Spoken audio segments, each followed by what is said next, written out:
अस्सलाम वालेकुम सर जी। वालेकुम सलाम। सर जी कैसे, ठीक है? अल्हम्दुलिल्लाह। अच्छा सर जी, जो बच्चे स्टेप 2 की तैयारी कर रहे हैं सर, उनको काइंडली थोड़ा गाइड तो करते हैं।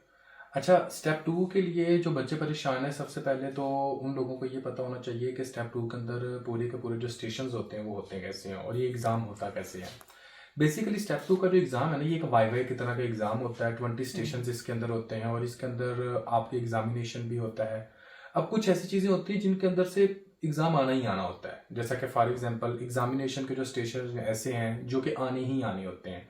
और किसका एग्जामिनेशन ज़्यादातर आता है? ज़्यादातर एग्जामिनर एग्जामिनेशन पूछ लेता होता है सीबीएस का एग्जामिनेशन क्या है, चेस्ट का एग्जामिनेशन क्या है, जीआईटी का एग्जामिनेशन क्या है, या फिर अब्डोमिनल एग्जामिनेशन क्या होता है, क्रेनियल नर्व का एग्जामिनेशन पूछा जाता है। और ये वो और रिस्पिरेटरी सिस्टम का जो एग्जामिनेशन है वो पूछा जाता है। ये वो 4 से 5 जो भी मैंने आपको एग्जामिनेशन बताए हैं कि इनमें से आपके 2 से 3 जो एग्जामिनेशन है वो एग्जाम के अंदर आने ही आने होते हैं।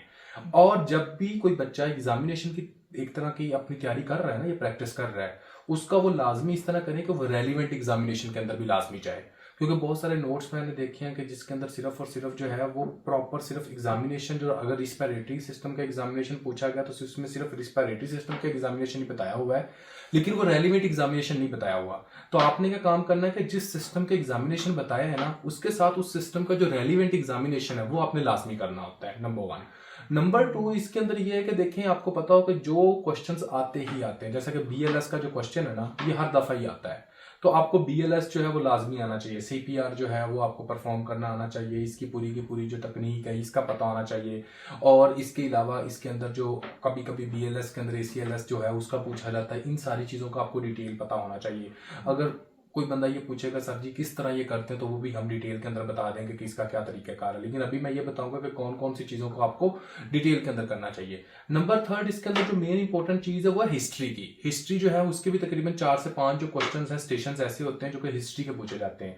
अब हिस्ट्री का बेहतरीन तरीका ऐसा होता है कि आपका पार्ट 2 के अंदर कोई भी एक ऐसा दोस्त है ना जो आपके साथ तैयारी कर रहा है, तो आप उसके साथ हिस्ट्री लें। और हिस्ट्री लेते हुए आपने डिफरेंशियल डायग्नोसिस लाजमी पूछने हैं, क्योंकि बाज़ औक़ात ये होता है कि सिर्फ और सिर्फ बच्चा जो होता है वो इंट्रोडक्शन के ऊपर टाइम लगा देता है, डिफरेंशियल डायग्नोसिस की तरफ जाता ही नहीं है।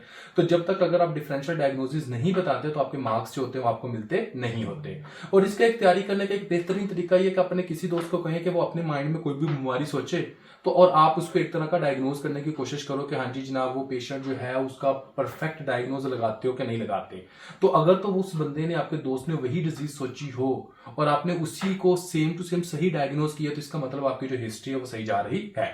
इसके साथ ये होता है कि फॉर एग्जाम्पल काउंसलिंग के जो स्टेशन होते हैं वो तकरीबन 2 से 3 आते होते हैं, तो ये काउंसलिंग आपको लाजमी आनी चाहिए। काउंसलिंग के लिए जो है वो आपको पता हो कि हाँ जी जनाब आपने पेशेंट्स के साथ जो है या उसके अटेंडेंट के साथ किस तरह आपने एक तरह का अपने आप को इंट्रोड्यूस करवाना है, कौन से जो वर्ड्स हैं वो आपने यूज करने होते हैं। और इसके साथ साथ जो है वो आपने मुकम्मल तौर पर अटेंडेंट हो या पेशेंट हो उसको सेटिस्फाई करना है कि वो एक तरह का एग्री हो जाए और आपकी बात को मान जाए, फिर जाकर जो होता है वो एग्जामिनर जो होता है वो आपके मार्क्स लगाता होता है।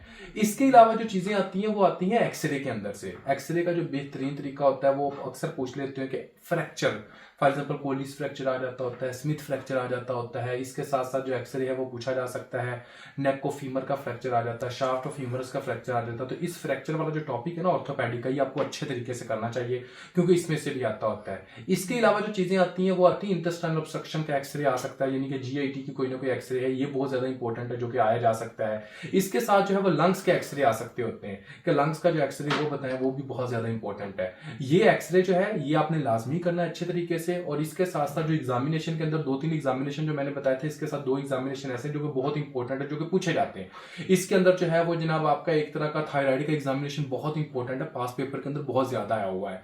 ब्रेस्ट का जो एग्जामिनेशन है वो बहुत इंपॉर्टेंट है, वो भी पास पेपर के अंदर एक तरह का मैंडेटरी के अंदर आया हुआ है। इसके साथ साथ जो है वो एग्जामिनेशन के अंदर आप ये कह सकते हैं हर्निया का एग्जामिनेशन है, वो भी बहुत ज्यादा इंपॉर्टेंट है, वो भी आता है। इसके साथ ये होता है कि कुछ आपको एक तरह का सर्जिकल टेक्निक्स भी आता चाहिए, जैसे सुचर्स आने चाहिए। ये जाने से पहले आपको सुचर लगाना कम से कम आना चाहिए कि आप सुचर किस तरह लगाते हो, ये सारी की सारी जो चीजें हैं, सुचर्स की कौन सी टाइप्स हैं ये पता होने चाहिए। कुछ प्रोसीजर्स हैं वो भी एग्जामिनेशन के अंदर आते हैं, जैसे कि कौन से प्रोसीजर्स आ सकते हैं, फोली पास करना यानी कि कैथेटराइजेशन, ये आपके एग्जामिनेशन के अंदर आता है। एनजी पास करना ये आ जाता होता है। ये वो क्वेश्चंस हैं जो कि एग्जामिनर पूछता ही पूछता होता है। अगर आप देखें कि ईएनटी के अंदर से आपने देखना कि ईयर की एग्जामिनेशन के अंदर से आपको पता होना चाहिए कि ओटाइटिस एक्सटर्ना क्या है, मीडिया क्या है, फंगल इंफेक्शन क्या होता है, उसके बाद आपका एक तरह का फॉरेन बॉडी क्या होती है, और क्रोनिक सुपरेटिव ओटाइटिस मीडिया क्या होता है, क्योंकि ये बहुत इंपॉर्टेंट है। ठीक है, ये आपको पता हो ईएनटी के अंदर से। उसके बाद आपको जो ऑफ्थल्मोलॉजी के अंदर बहुत इंपॉर्टेंट जो वो फंडोस्कोपी से क्वेश्चन आ सकता होता है, और इसके साथ जो है वो क्रेनियल नर्व्स का एग्जामिनेशन और फंडोस्कोपी, ये दो ऐसी चीजें हैं कि जिसके अंदर से क्वेश्चन आता ही आता होता है। एग्जामिनर जब भी मैं देखता हूँ पास पेपर इसी के अंदर ही घूम रहा है एक तरह का। उसके बाद सर्जरी के अंदर लाइपोमा का क्वेश्चन आ जाता है, स्पेशियस सिस्ट का क्वेश्चन आ जाता है, तो इसके अंदर भी आपको फर्क करना आना चाहिए, क्योंकि ये भी बहुत ज्यादा मेन इंपॉर्टेंट है पार्ट 2 के लिहाज से। इसके अलावा अगर आप ये देखें कि फॉर एग्जाम्पल पीड्स के अंदर कभी कभी वो पिक्चर दे देते होते हैं कि हाँ जी जनाब ये पिक्चर, इसका डायग्नोज बताएं किसका क्या, और एक पिक्चर के अंदर वो देख लेते हैं कि आपकी हिस्ट्री क्या है, और हिस्ट्री आपको आनी चाहिए। फिब्राइल फिट्स की हिस्ट्री बहुत इंपॉर्टेंट है जो कि बच्चों के अंदर पूछते होते हैं। ब्रेस्ट फीडिंग की काउंसलिंग बहुत इंपॉर्टेंट है जो कि माँ को कहते हैं बच्चे को बताओ। उसके बाद गायनी के अंदर बहुत इंपॉर्टेंट ये होता है कि फॉर एग्जांपल डिस्चार्ज की हिस्ट्री पूछी जाती है, मेंस्ट्रुअल एमिनोरिया की, मतलब amenorrhoea absence of the menstruation, इसकी हिस्ट्री पूछी जाती है, मेनोरेजिया की हिस्ट्री पूछी जा सकती होती है। उसके बाद ये है कि वहाँ जी जनाब आपका डिलीवरी के स्टेप्स जो होते हैं वो किस तरह होते हैं, सारे के सारे वो पूछे जा सकते होते हैं। और उसके बाद आपका प्री क्लैम्सिया, गेस्टेशनल हाइपरटेंशन और डायबिटिक गेस्टेशनल डायबिटीज मेलाइटिस, कुछ ऐसे टॉपिक्स हैं जो कि बहुत इंपॉर्टेंट है और इसका आपको पता होना चाहिए, क्योंकि अगर आप एग्जाम के अंदर अपीयर हो रहे हो तो ये सारी की सारी चीजें किसी को अगर पता है तो वो अच्छे तरीके से एग्जाम जो है वो परफॉर्म कर सकता है। अब आती है बात कि हम सोर्सेज कौन से यूज करें, क्योंकि कोई भी अगर बच्चा हमें सुन रहा होगा तो वो ये बात लाजमी करेगा कि सर हमें सोर्सेज तो बताए ना। तो देखो बच्चों, सबसे मेन इंपॉर्टेंट जो चीज है, जो सोर्सेज आपने यूज करने हैं, आपने अगर एग्जामिनेशन की वीडियोस देखनी है तो बेस्ट सोर्स है मैक्लिओड की वीडियोस। अगर आप देखोगे कोई भी मैक्लिओड्स की वीडियोस यूट्यूब पे सर्च करें, वहां पर आपको आ जाएंगी मैक्लिओड्स की वीडियोस कौन कौन सी है। वो पूरा रिस्पायरेटरी का एग्जामिनेशन, चेस्ट का एग्जामिनेशन, सीवीएस का एग्जामिनेशन, जीआईटी का एग्जामिनेशन, मतलब कि आपका पूरे का पूरा जो एग्जामिनेशन वो बहुत अच्छा दिया गया, तो आपने वो लाजमी करना है। उसके साथ साथ जो है वो काउंसलिंग के लिए और हिस्ट्री के लिए, और उसके बाद जो वाइवा होता है, क्योंकि वो वाइवा के अंदर से भी क्वेश्चन आपको पूछते हैं, एक्सफोर्ड क्लिनिकल की मेडिसिन की जो बुक होती है वो आप यूज करें। उसके बाद जो एग्जामिनेशन के अंदर कुछ टॉपिक्स होते हैं, उसके अंदर अब्दुल वहाब डोगर की जो जनरल सर्जरी की जो बुक है ना वो यूज करें, वो बहुत ज्यादा फायदा देगी। उसके साथ साथ अंका की जो है डॉक्टर अफान कैसर जो है उनकी जो बुक है वो आपको बहुत ज्यादा हेल्प करती होती है, वो आप यूज कर सकते होते हैं। उसके साथ एक जो बुक होती है जिसके अंदर आप एक तरह की हिस्ट्री लेना थोड़ा सा सीख सकते हो, एग्जामिनेशन इसके अंदर आ जाते हैं। उसके अंदर बेड साइड की जो बुक होती है वो बहुत ज्यादा हेल्प करती होती है।